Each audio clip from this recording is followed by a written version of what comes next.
Okay, got me one of these things here. I realize the company has gone out of business, but I picked up one of these on Amazon for about 50 bucks and decided to try it out anyway. The issue I did run into is the software for this. Basically, to program it, you're just going to be stuck with whatever's already on the system when you buy it, unless you can get access to a set of the software. Luckily, I was able to get access to the software and download all of the info that could be loaded into it. So this video is basically going to be about adding any type of audio to a vehicle, such as my Felony Corvette here, that is a state trooper vehicle that I've got it set up as. So what I'm going to be doing today is I'm going to be adding both engine sound as well as a siren to this particular vehicle. And if that works out, then when I have this set up, I'm also going to have it be able to swap out to my body style of a Hellcat and have that engine sound as well. So we'll start up with that and we'll see what's going on. Okay, so first off in the box here, I've already had this opened up once to take a look at and to do some pre-programming on it the other day. But we do have one of these that comes in here, which is the main dual speaker system there with the connecting hookup. This is the USB link I already had hooked in there because I was already doing some programming on this the other day. We have the Y connector to connect it into your radio system. And then it also comes with this little deal here, which is an adapter, but it's for mainly Traxxas vehicles, the plug. So what I did do was, rather than resolder off of an EC5 connector, I just bought a little adapter connector here to tee that in, because if I was running my Felony as an 8S, sure, or dual 3S for a 6S setup. But I typically only run mine as a 4S because I like to have extra batteries. I have 4 4S batteries, so I just run it as a 4S. And for me, that's good enough. I'm not out to destroy my vehicle. I just want to run fast and have it look cool. So that being said, I figure I shouldn't have an issue running one of these through the adapter as a 4S through that anyway. So, all right, we're gonna go ahead and see what else we got here inside the box. We also get these little clips and mounting screws that are in there, these here. But these are typically set up for Traxxas vehicles as well. I'm gonna see if there may be a spot to adapt this, but I'm pretty much gonna mount this inside one of the other battery ports inside the vehicle, and probably just use some zip ties to hold it down, or maybe just a set of double-sided tape, one of those type items. But there's the screws that come with that as well to adapt the ports. So, all right. So I've got this set up so you can kind of see the car for the lights in the background there. But on this, I know I had mentioned in another video about how I'd reinforced the underside of my vehicle.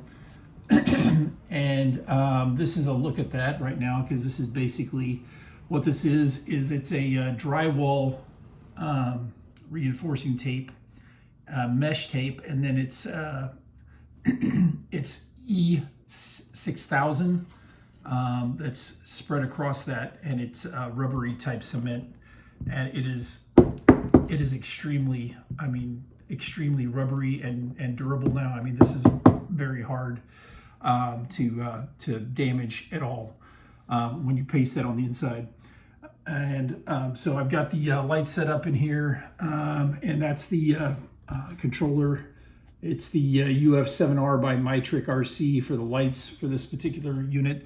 Now I did add some extra lights. I bought a little cheap set of LED lights off of Amazon. I think it was maybe 10 bucks, 15 bucks for additional LEDs.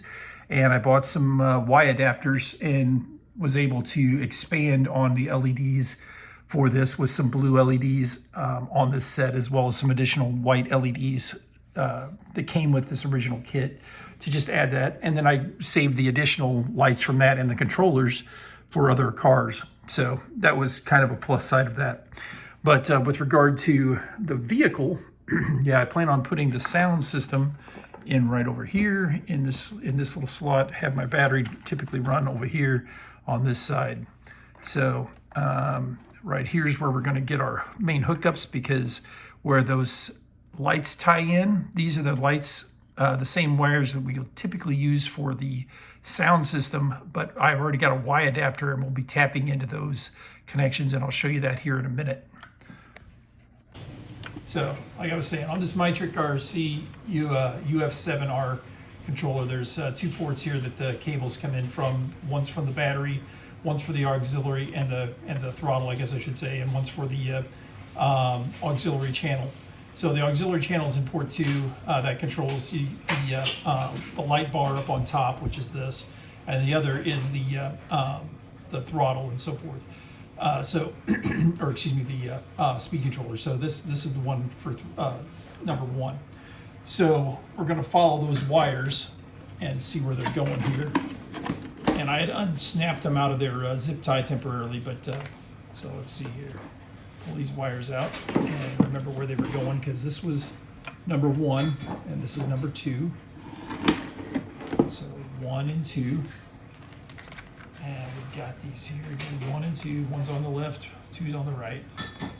And of course, I will clean this all up when I'm done. Right now, I'm just trying to keep track. So 1's on the left, 2's on the right. All right, so. Okay, zoomed back out there to make it a little easier. So I noticed the still zoomed in on that. So again, as I was saying, we have, we'll go back here and look again, because we have channel number 1 on the left, channel number 2 on the right. So what we'll do is we're going to look at the instructions here. So channel 1 for, again, this was what was using for the motor, and on this they're saying for the motor you need to be putting channel 1 into your or your throttle, I guess I should say, into this particular channel. So we will place this one into there for the throttle,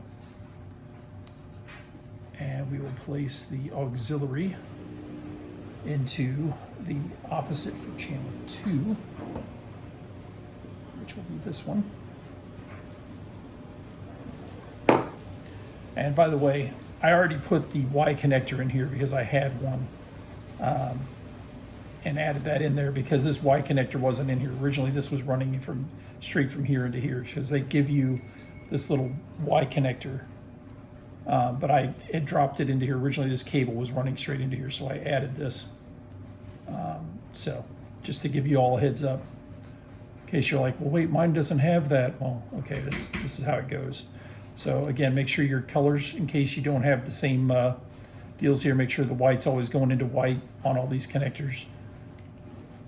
Black to black, red to red, etc. So, and on this one for the channel 2, which is going to be your auxiliary, you're going to want the yellow to go into the white, because that's the communication line. So right there, like that. Make sure it's pushed in all the way. All right, so then I've got my final connector here, which is the power, which I'm going to be placing in here like this.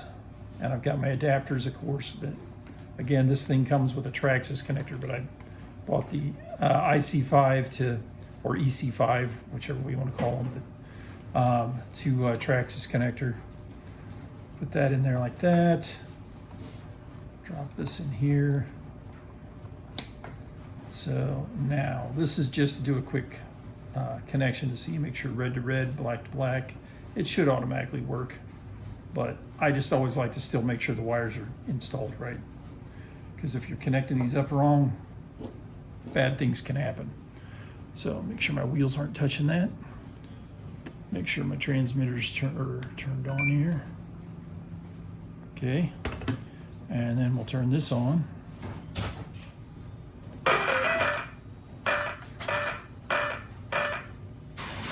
And I've already pre-programmed this with a sound here that I want, but we shall see what happens here. So when I turn on my auxiliary channel. Oh, that's the wrong one. Sorry, that's my brake rate. Thought I grabbed it. That's what I get for looking without seeing. Okay, turn on my auxiliary channel. We get the lights, and then I have to push this button here, and I'll get my sound wave.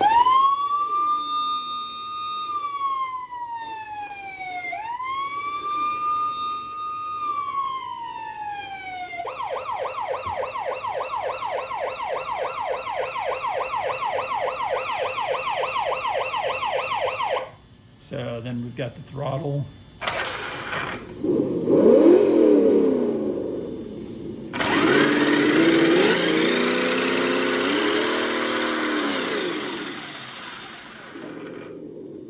So yeah, I mean that's pretty much where I'm at with that. I'm planning on fine tuning this a little more, adding a turbo, and getting the brake sound to work whenever I'm braking that. But that's where I'm at with that, because I'm pretty happy with the police sound though. That's what I was looking for.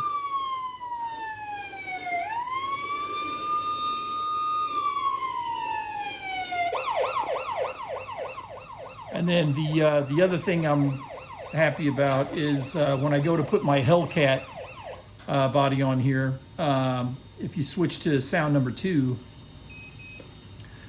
which is by pushing the minus sign on this and holding it down and waiting for it to beep twice. When I end up having my Hellcat body on here, this is the sound I plan on having. Well, not that sound. Sorry. This sound here. So if you can imagine having that Hellcat on here, that sound.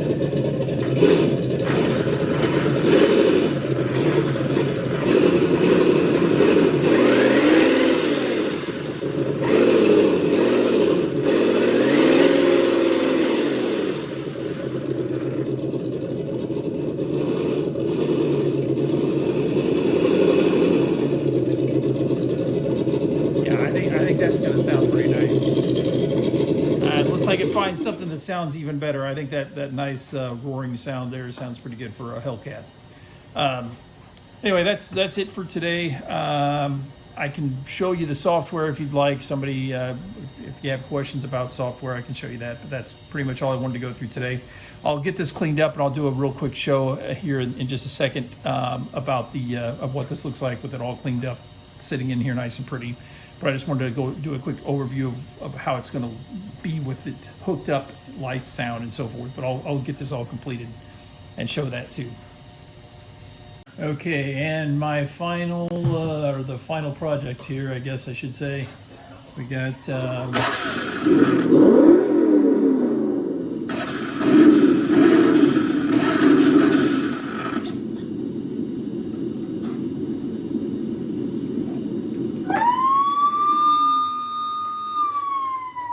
That's with it fully up and running.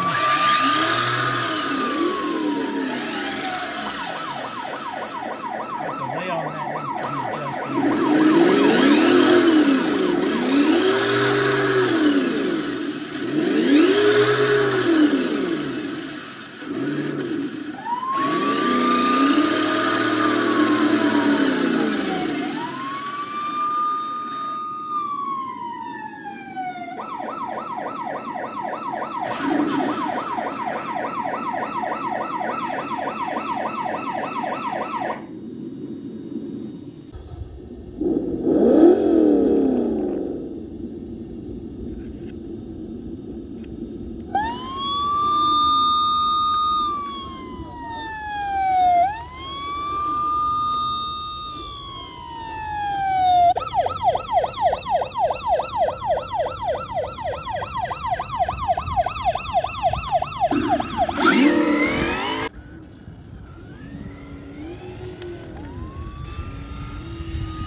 I just want to thank you all again for watching, and I would like to say If you have any questions or ideas for future videos, feel free to leave a comment regarding those items.